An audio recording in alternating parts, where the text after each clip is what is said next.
High friends, welcome back to Ramya memories channel. ரொம்ப நாளைக்கு அப்புறம் ஒரு லாங் வீடியோ. இன்றைக்கி என்ன வீடியோ அப்படின்னு பார்த்தீங்கன்னா, நம்ம மாடுகளை பற்றின ஒரு வீடியோ தாங்க. விருப்பம் உள்ளவங்க பாருங்கள், விருப்பம் இல்லைன்னா ஸ்கிப் பண்ணிக்கோங்க.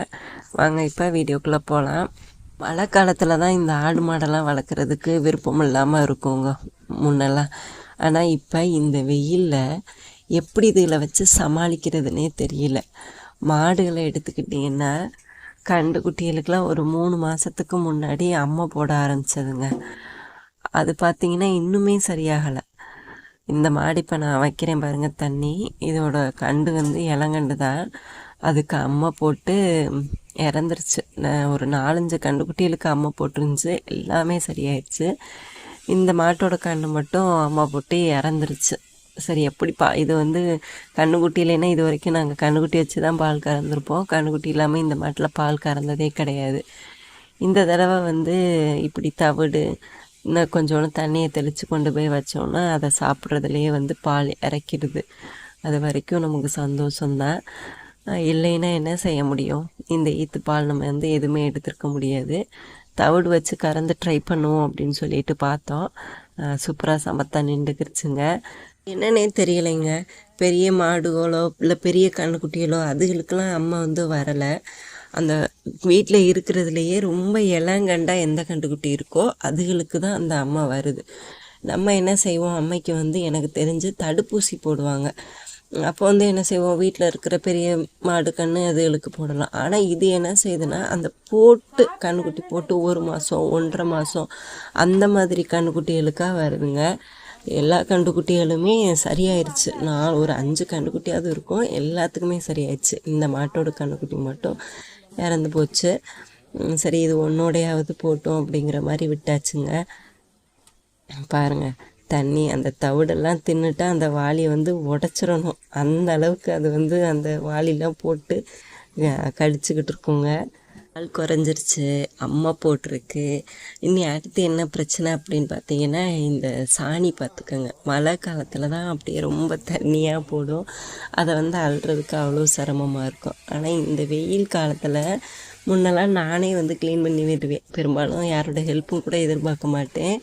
நானே ஒரு 1/2 மணி நேரத்தில் அள்ளி முடிச்சுட்டு எல்லா வேலையும் பார்த்துருவேன்.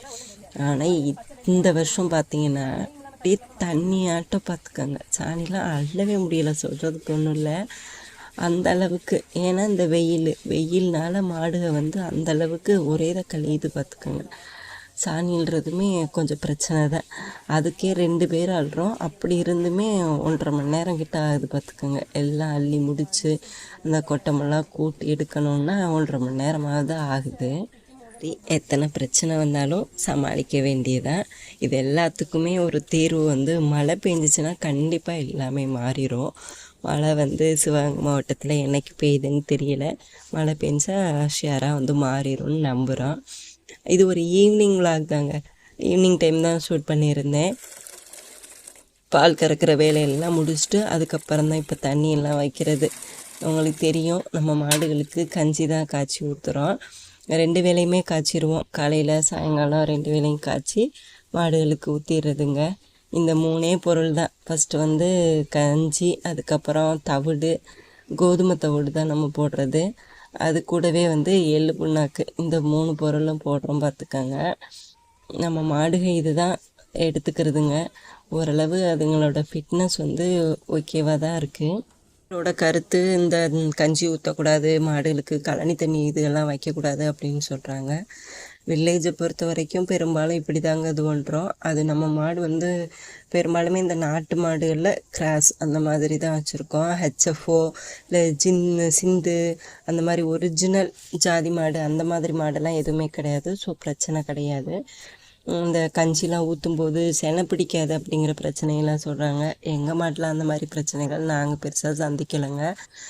நம்ம வீட்டில் நிற்கிற காலங்கண்டு ஊரில் இருக்க கோயில் மாடு இந்த மூலமாக தான் அது பண்ணுறோம். செனை ஊசி போடுறதுக்கு வாய்ப்பே கிடையாது. அங்கே செனை ஊசியும் போடுறதே கிடையாதுங்க.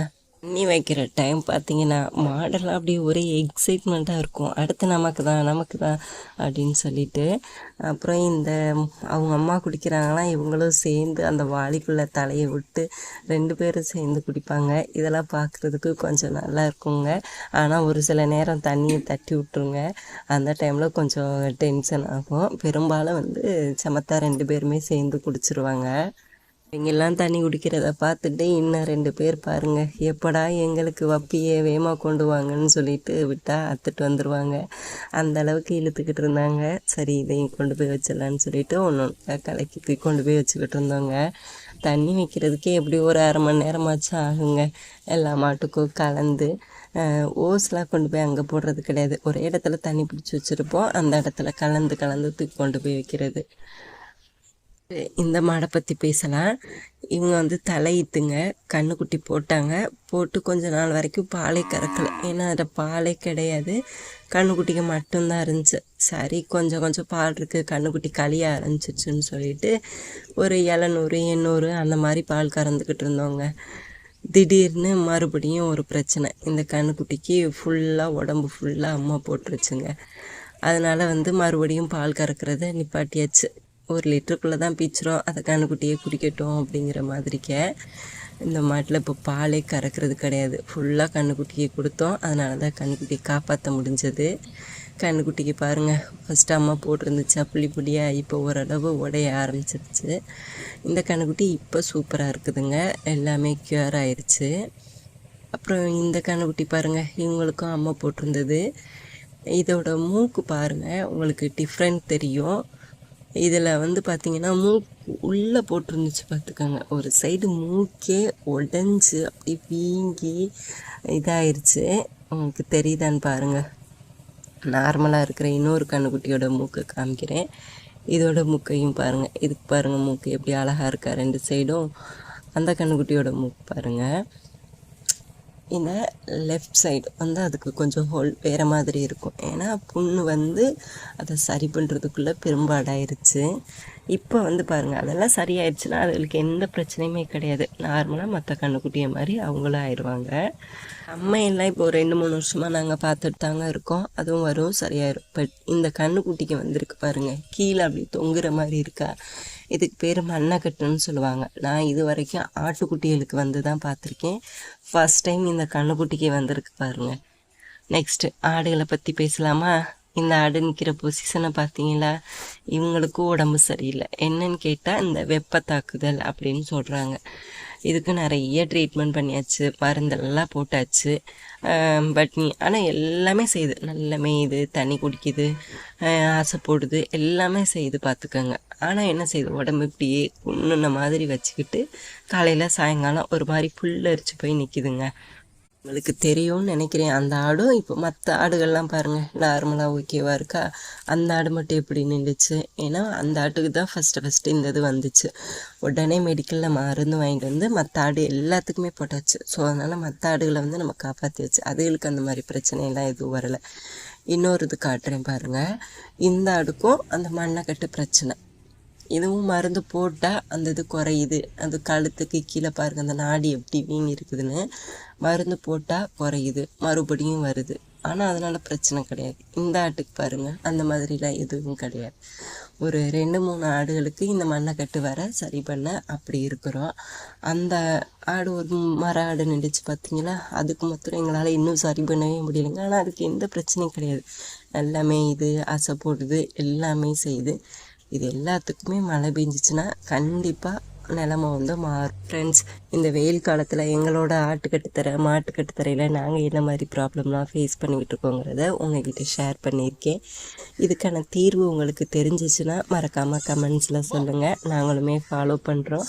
என்னோடய வீடியோவை பொறுமையாக பார்த்ததுக்கு ரொம்ப தேங்க்ஸ் ஃபார் வாட்சிங்.